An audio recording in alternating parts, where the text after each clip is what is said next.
everybody pretty much gets that. But I mean, like, I'm getting back into the swing of things. You know, when I first got back, I was away from my children for 2 weeks, so that consumed a significant portion of my time trying to get them reacclimated. I don't know if other moms travel, but if you do, then you know that it is quite difficult leaving your children and trying to have them still on the same schedules and disciplinary schedules that you're used to. So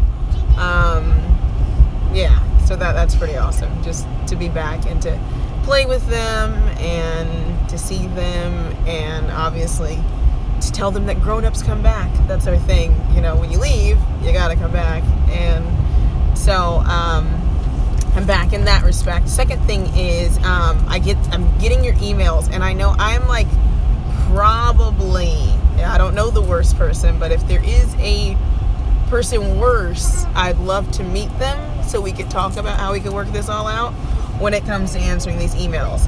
Because a couple of reasons. Sometimes I get emails that are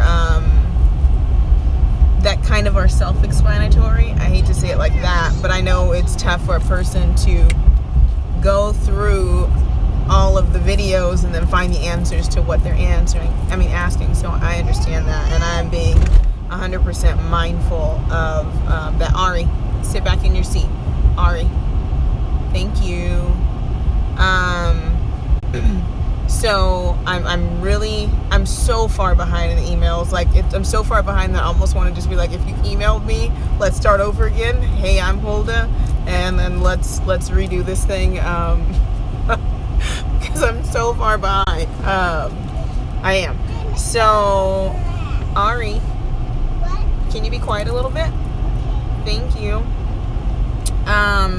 So that's that portion. So the second portion is, I mentioned a book, and Israel, and then getting back kind of put a on that. So and I had to write an article. If you know, it's there's a brother named Tyrone Webb, and he runs a website and a semi-annual, I think, magazine called Hint Magazine. So I think it's Hebrew Israelite Nation Times. So it's HINT magazine.com. And so I wrote an article about the second Exodus. And so obviously that took a significant amount of time, just, you know, studying and, you know, trying to get out what I was feeling. I also want to do a follow-up, probably a video to that article, just based on some of the information that I saw when I was in Israel and when I was in Egypt. So that's also something that I plan on doing. So back to that book. So the book is called A Wise Woman Builds Her House. It has been extremely difficult, the process, I should say, in writing that particular book. One, nobody's perfect. And so writing something that's not really a book, first of all, and we'll get to that in a second, but trying to put together things as an imperfect person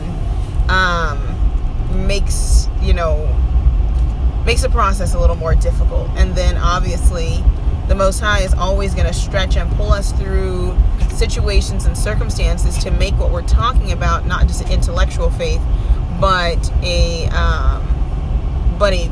truth that we've experienced.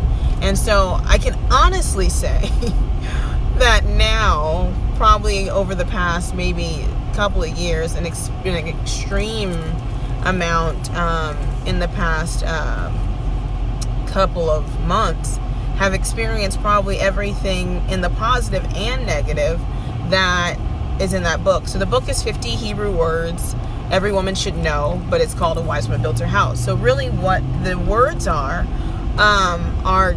the building blocks, or the foundation, or the materials that are necessary in order to set a foundation and add and accentuate and express what a Hebraic home is supposed to look like. And now when I say home, I mean it both figuratively or spiritually and literally. I'm talking about the love that's supposed to take place in the home, as well as how things are supposed to function in the home. So I'm not going to give you a definitive release date, because I want to do two things first. What I want to do is I want to, I'm going to post, and I said this before, but now I have the information to post.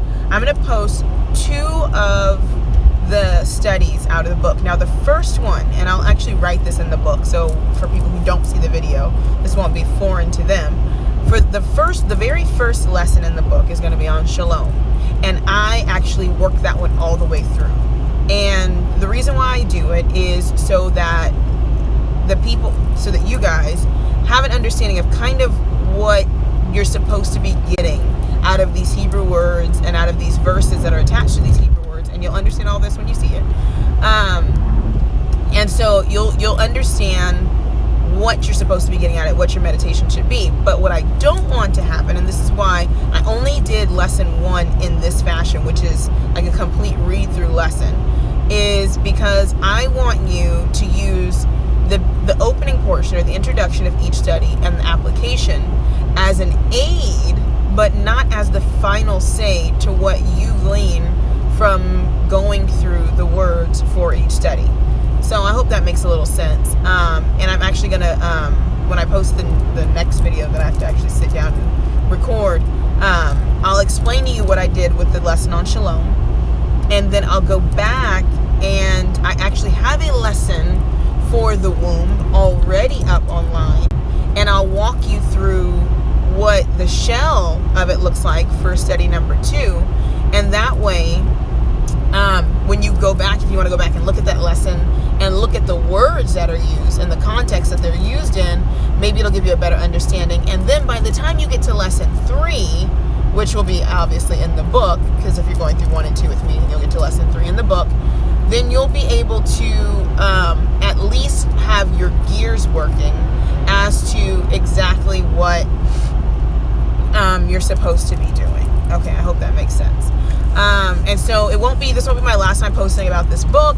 This won't be my last time going through the lesson in this book. I'm actually thinking about using the studies in that book as a supplement, or as an exchange probably, to the biblical Hebrew lessons that have not been completed, of course.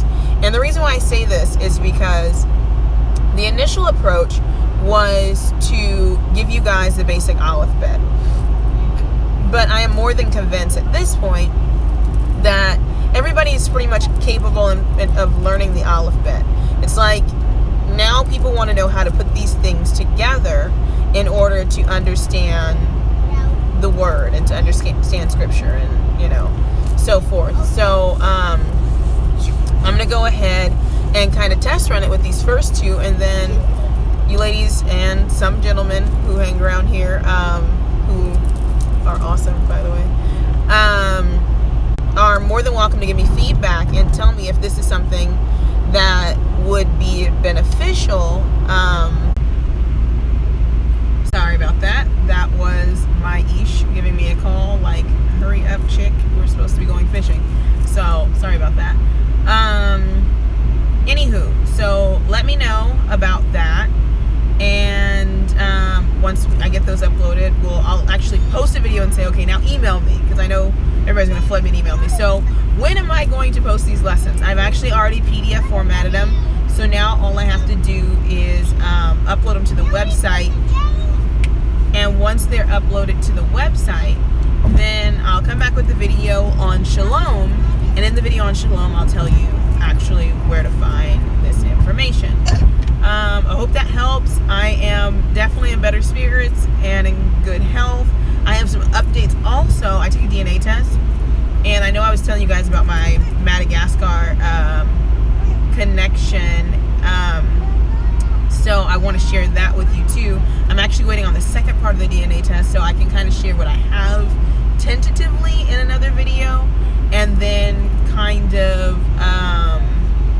go from there.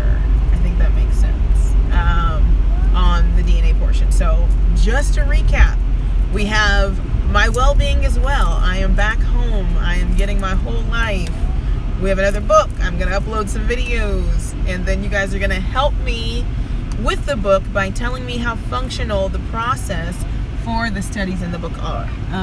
Because for me, this is completely uncharted territory. I think it's just completely uncharted territory in general, because we're dealing with concepts that have I took the DNA test I took family tree DNA, and I took the mtDNA, so it's the mitochondrial DNA that traces your lineage through your mother's side, because my oral history that connects Hebraically that I learned as a child is through my mother's side, not in the Jewish way that I believe I'm a Jew because of my mom, but that's the side of my family where the oral tradition was passed down. Now, of course,